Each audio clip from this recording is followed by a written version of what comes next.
Olá, meus queridos irmãos, minhas queridas irmãs, uma alegria estarmos juntos mais uma vez no nosso programa Testemunho de Fé. Aqui quem fala é o Padre Paulo Ricardo e quero convidar você nos próximos minutos a refletirmos a respeito do Evangelho que a Igreja nos propõe neste quarto domingo da Quaresma. O quarto domingo da Quaresma é o domingo chamado de Letare, domingo da alegria. Por quê? Porque já estamos aí caminhando na direção da Páscoa. A Páscoa já está bem próxima e o sacerdote, se quiser, não é obrigatório, mas ele pode também usar nesse domingo paramentos de cor rósea. Então é um momento em que a gente também pode quebrar um pouquinho a nossa penitência quaresmal, né? Fazer alguma coisinha a mais para manifestar essa nossa alegria. Pois bem, o evangelho desse domingo é tirado de São João, capítulo 3, versículos de 14 a 21. É um belíssimo evangelho porque é o encontro de Jesus com Nicodemos, né? Vocês sabem que quem era Nicodemos? Nicodemos era um dos chefes dos judeus que procurou Jesus durante a noite. Jesus aqui está bem no início da sua pregação. Ele está lá em Jerusalém, vocês se lembram, Jesus expulsou os vendilhões do templo, né? E apesar disso ter causado a fúria dos chefes dos judeus, nem todos eram maus. E Nicodemos começa a crer em Jesus. Pelo menos ele tem uma sincera busca da verdade. Só que ainda não tem a coragem de buscar Jesus à luz do dia. Nicodemos procura Jesus de noite. E Jesus ali começa a ensinar Nicodemos para que verdadeiramente surja a sua fé. Para que ele verdadeiramente se abra para crer em Jesus como Salvador. E é nessa fala de Jesus com Nicodemos que nós temos o evangelho desse domingo. No centro do evangelho desse domingo nós temos aquele famoso versículo 16, São João capítulo 3, versículo 16, que é um versículo extraordinário. Assim, se a gente perdesse todos os escritos do Novo Testamento, mas soubesse esse versículo de cor, nós teríamos o núcleo do evangelho. Ou seja, Deus amou tanto o mundo que deu o seu Filho unigênito para que não pereça, né? Não morra todo aquele que nele crer, mas tenha a vida eterna.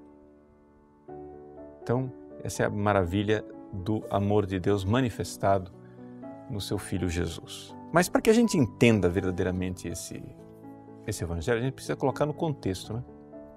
Porque as pessoas já vão direto falando do amor de Deus. E de fato, o amor de Deus, ele é importante.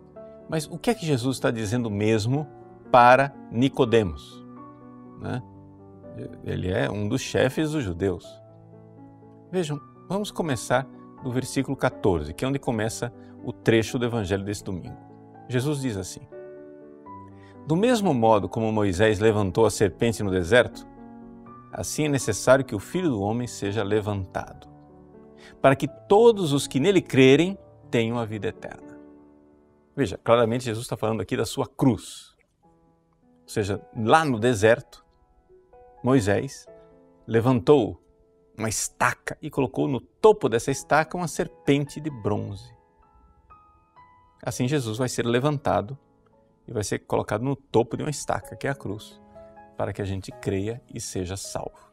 Mas que história é essa de serpente de bronze no deserto? Vamos entender direitinho para a gente saber o que é que Jesus está querendo dizer para Nicodemos. Veja, o povo de Israel esteve como escravo do faraó no Egito durante 400 anos. E nesses 400 anos eles viveram uma escravidão terrível, o faraó cada vez mais exigindo trabalhos deles, até que Deus teve compaixão e mandou Moisés para libertar o seu povo. Então Moisés foi numa luta com o faraó, as pragas do Egito, né?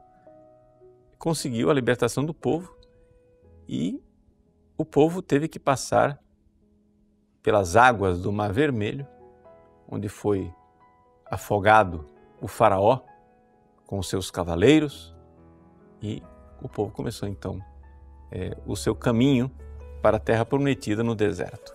Veja só, isso tudo, essa história, né, de Moisés, da libertação do povo no Egito, é a história que aconteceu de fato no Antigo Testamento, né? Isso é verdade histórica, mas é uma verdade histórica onde Deus já estava mostrando, através da história, aquilo que Ele iria fazer com Jesus, que veio nos salvar. É interessante que Deus é Deus, né, gente? Vocês entendem o seguinte, a gente escreve com papel, caneta, mas Deus é o Senhor da história e Ele pode escrever com a história.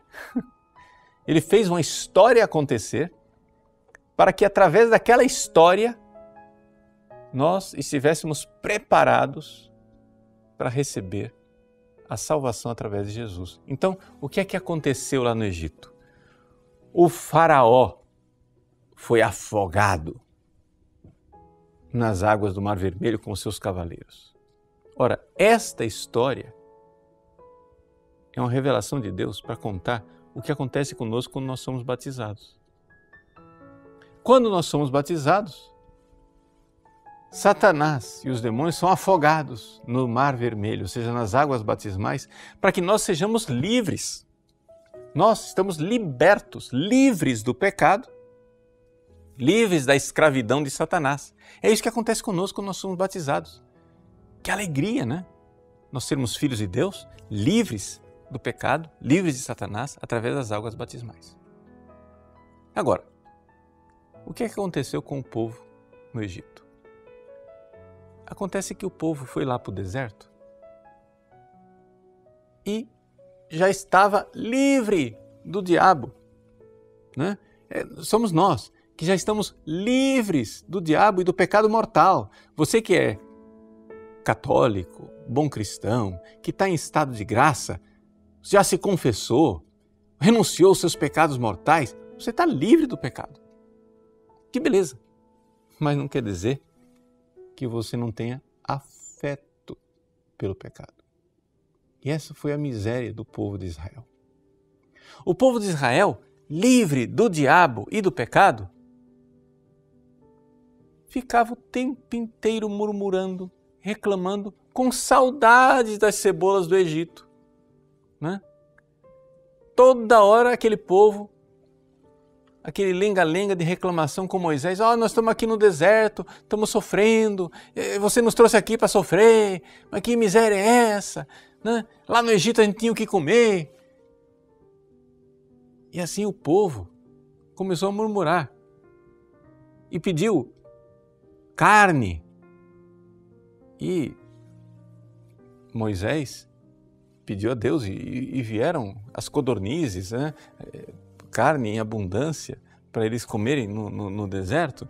Aí depois eles pediram pão e Deus deu maná para eles poderem comer. E apesar disso tudo, de Deus dar tantos dons para esse povo, no deserto o povo começou a murmurar, dizendo, já também estamos enjoados dessa comida.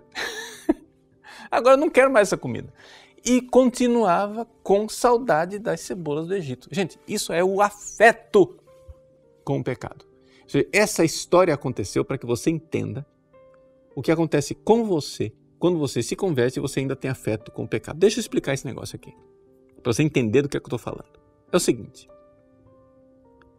você, vamos supor, que você se converteu e você tinha uma tendência para vingança, meio vingativo. Todas as vezes que alguém te faz uma ofensa, você ia lá, tomava satisfação, dava uma surra no cara, se vingava, aprontava, etc e tal. Aí você se converteu, você agora é católico, né? Deus não quer que você se vingue. Ele diz, Romanos capítulo 12, a mim cabe a vingança. Fique quieto, perdoa, paga o mal com o bem. E aí você vai e se confessa. Você pede a Deus perdão de todos os pecados que você fez, de vingança, de falar dos outros, de ir lá. Mas, embora você já esteja em estado de graça, porque você de fato se arrependeu dos seus pecados, eu quero que você entenda isso. Eu estou aqui falando de uma pessoa que realmente se determinou, eu não vou mais pecar, eu não vou. Olha, eu sempre fui vingativo, eu sempre fiz, né? vingança contra os outros, mas agora Deus está dizendo que não é mais para vingar, eu não vou mais fazer. Eu me determino, não quero mais. Só que, tão logo você está na roda de amigos, você começa a falar e dizer, mas olha, se não fosse Deus, se eu não fosse católico, eu me vingava daquele desgraçado. Olha, vocês não fazem ideia do que era capaz de fazer com ele. E você manifesta a sua saudade do pecado. Você não está se vingando, mas você está lamentando que infelizmente não pode pecar. Aí você olha para os outros que se vingam, o pessoal da gangue, né? O pessoal da gangue que continua se vingando, continua na má vida, você olha para eles, nossa, eles podem fazer, eu não posso, né? Que pena que eu não posso. E você fica olhando para aquilo, tendo saudade das cebolas do Egito. Ou seja, tendo saudade da sua vida de pecado. E assim acontece em muitos outros campos.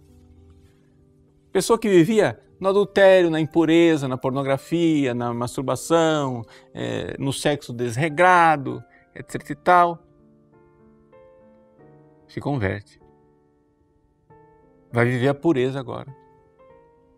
Mas ele, embora esteja em estado de graça, ele está dentro do castelo, na graça de Deus, com a janela aberta, olhando para o mundo lá fora e dizendo, nossa, mas que miséria, né?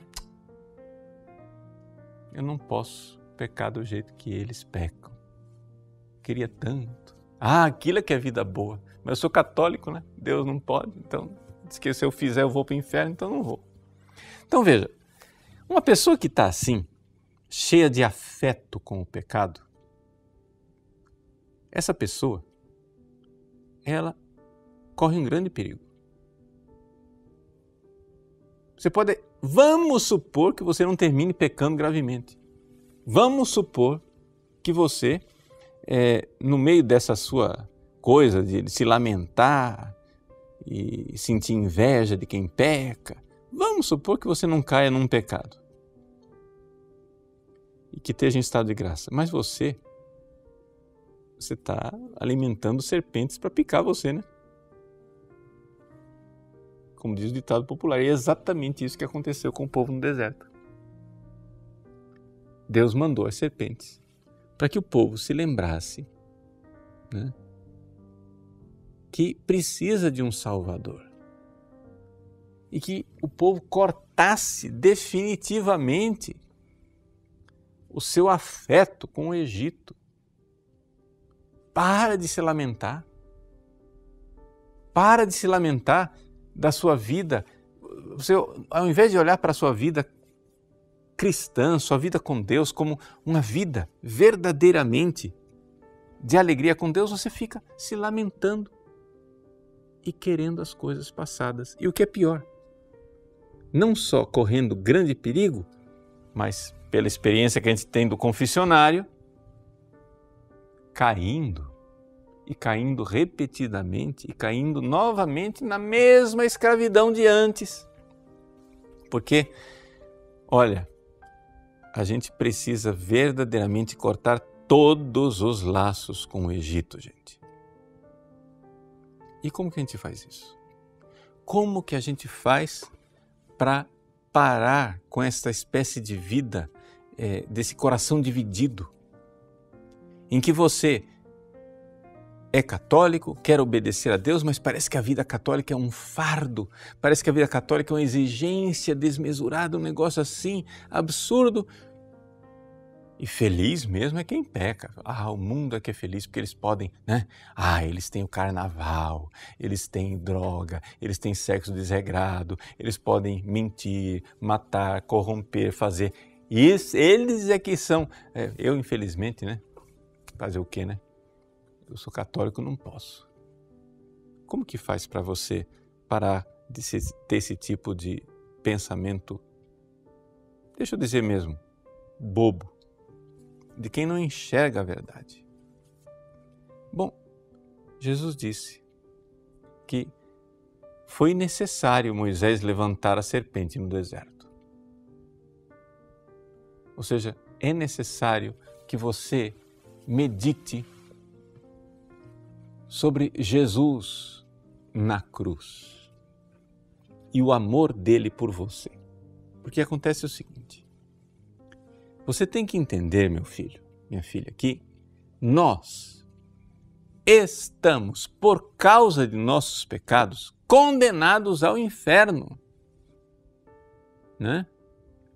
Ou seja, Deus permitiu um inferno para aquele povo ali no deserto, sendo picados por serpentes, para que o povo pensasse, nossa, se está ruim aqui com essas serpentes, imagina quão pior não é o inferno, quão pior não é o tormento eterno.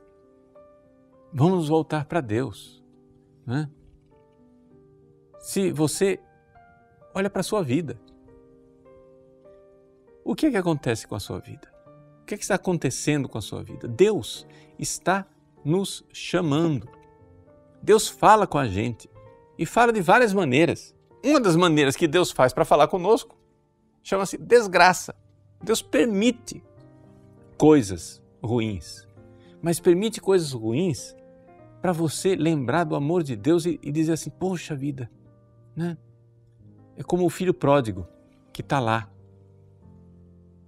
desejando a comida dos porcos. É uma coisa ruim. Diz, nossa, mas na casa do meu pai, até os empregados são mais bem tratados do que eu aqui, nessa liberdade. Deus está nos atraindo, Deus está querendo nos chamar para Ele, para que a gente pare de procurar solução no caminho do demônio, no caminho do mundo. Meu irmão, se a sua vida, se você sente um vazio na sua vida, se você sente que a sua vida tem uma tristeza, se você está desanimado, claro, vamos supor que você esteja verdadeiramente obedecendo a Deus, esteja em estado de graça, está se confessando dos seus pecados, está querendo viver uma vida católica, uma vida santa, mas você ainda tem um laço afetivo com o pecado. E é aqui que está a fonte da sua tristeza.